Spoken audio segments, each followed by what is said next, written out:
Hey guys, welcome to the channel. Today we have another video on my 2024 Tesla Model 3. So I picked out the long range all-wheel drive, and in this video I want to talk about why I picked the long range all-wheel drive, why I didn't pick a performance, or why I didn't pick like a standard range or maybe like a long range rear-wheel drive. So let me first give you guys a little walk around. This is stealth gray. It's the base paint color, the paint color that doesn't cost any extra money. It is a little dirty right now. It's my daily and I haven't cleaned it in a little while. The good thing is that the gray kind of hides it somewhat okay. But yep, just a long range all-wheel drive, black interior, nothing crazy.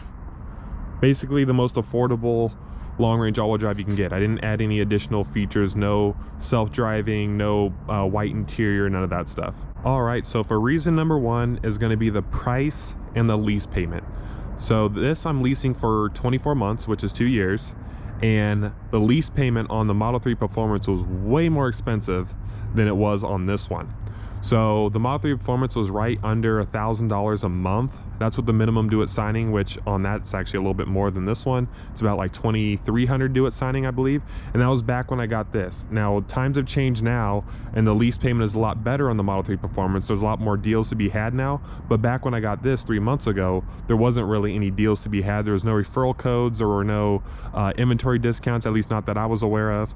So the lease payment on the Model 3 Performance was just too expensive. It was like right around $1,000 a month, and I was like, nah. I got rid of my RS3 because I wanted to save money and get something that's better for our daily. And the Model 3 Performance, although it would be a great daily, it was just a little out of the price range that I was willing to spend at the time. Number two, the long range is actually plenty of performance. So I kept bumping myself up. So when I was buying this car, I was like, okay, I'm gonna get a standard range rear wheel drive. I'm gonna get the most affordable Tesla ever, just gonna save the most money possible. It's gonna be a super cheap, perfect daily. But then I was like, I test drove both. I test drove the all-wheel drive one, which is the dual motor like this. And I was like, I kind of have to have that extra power. You know, it's just so nice, and I didn't want to get a car that was like much slower than the RS3 I had before. So with this one, it's actually just as fast, if not faster, than my RS3. I'm talking about like acceleration wise. I'm not talking about top speed. So I didn't sacrifice anything for performance when I got this one. If I got a standard range rear-wheel drive Model 3, I would sacrifice performance because it doesn't take off super fast. It gets like a high 5 second 0 to 60. You know, it's rear-wheel drive, so it's kind of traction limited. It just can't take off fast. And I wanted to be able to take off quick, you know, from zero. I wanted to be able to take off quick from lights and stuff. And this one can do exactly that. It's plenty for being, you know, whole like roughly $300 less in lease payment a month.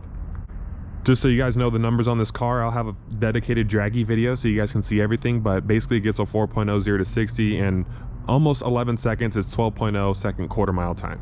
And that's what I did myself on draggy. Again, stay tuned for those draggy runs. I'll do you know, different testing and stuff and compare it to my other cars. But yeah, it's extremely fast for what it is. It's not as nearly as fast as the Performance. The Performance gets a 2.9 0 to 60 in like 11.1 quarter mile or 10.9, something like that. It's crazy. So that one is obviously a lot faster, but it's also $300 more a month. And I'm like, I don't know. At the time, I just couldn't really justify spending the extra $300 a month when this one is so fast for what it is. Number three, I want to talk about this car will be cheaper to register because here in Vegas it goes based off of the price of the car. So this car will be cheaper to register. This car is cheaper wear and tear, and what I mean by that is just tires. So I have these really inexpensive hand cook tires on there. Obviously they're really dirty right now, but these tires will be very inexpensive to replace. They're 18, so the ride will be really nice. The Performance, if I'm not mistaken, has 20s.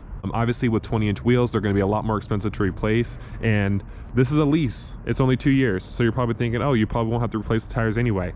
On this one, I don't think I will, but if I got the Performance, and especially with the way I'll be driving the Performance, I think with those summer tires, I think they'll wear out in like 10 or 15,000 miles. So I think I'd have to replace the tires before I turn in the lease, which I would hate to put brand new tires on a car that I'm going to turn in and get nothing for it. So that's another thing. And then also the possible insurance costs, that's just a maybe. I don't know. It could be the same for insurance. It could be less, who knows? But you'd assume that a more expensive car, especially one that has performance in the name, will be probably more expensive with insurance. For number 4, we're gonna go ahead and hop inside. All right guys, so the nice thing about Tesla is that even if you get the base model, you know, mine is like the second to top tier. There's 4 different trim levels and now they've streamlined it down to 3. Mine's basically the middle of the road, or middle upper trim level, and they all come standard with very nice interior, very nice features, technology, everything. And speaking about the interior, these seats right here are extremely comfortable. The Model 3 Performance seats, they look absolutely amazing. There's no doubt they look way better than these seats, and they have a little like plaid style logo in them. And they definitely hold you in on the turns, which is what you'd want for a performance. But again, this is my daily, and these seats are way more comfortable. I don't have to step over the bolster. I don't have to worry about being like squished while I'm in here. I don't really mind the performance seats, to be honest, but these are a little bit softer. And they're a little bit nicer for just cruising. You know, they're more relaxed seats. Like these bolsters are a lot more you know, forgiving. Another thing too, I would go up to our battery percentage here. I'm at 84%. If I click this, it's estimated 284 miles, and that's at 84%.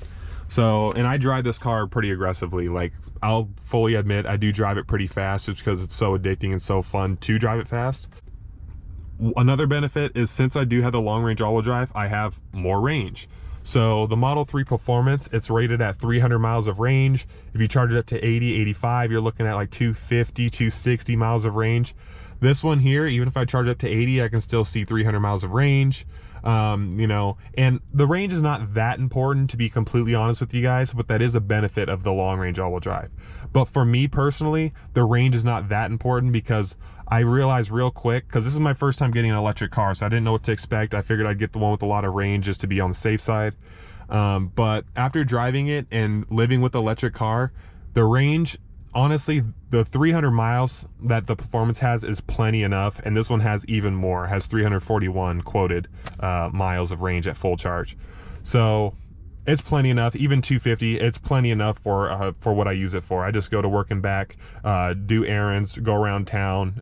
Last but not least, another reason why I didn't get the Performance, and I know this is kind of a selfish thing to say, but I didn't want my daily driver to be faster than my M2. And looking back at it, I love driving this car so much that I wouldn't mind if I got the Performance and it smoked the M2. I wouldn't mind at all.